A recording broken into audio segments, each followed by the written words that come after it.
Kumusta, mga ginigiliw kong tagapakinig?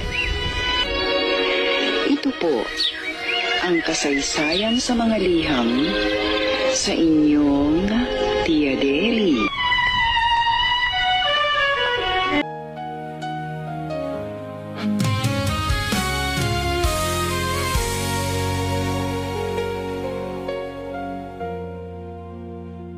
Sa isang maliit na sityo ng Surigao,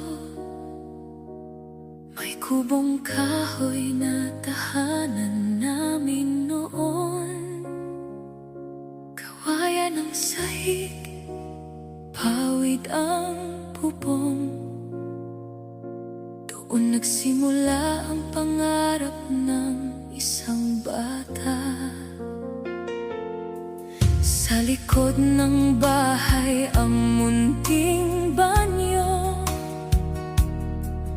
Paggabi, takot akong lumabas mag-isa.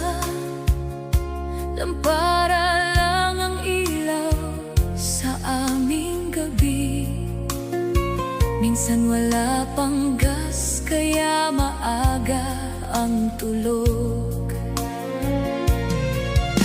Bagoong at tuyo ang madalas na ulam. Mais na kanin at gulay sa hapag.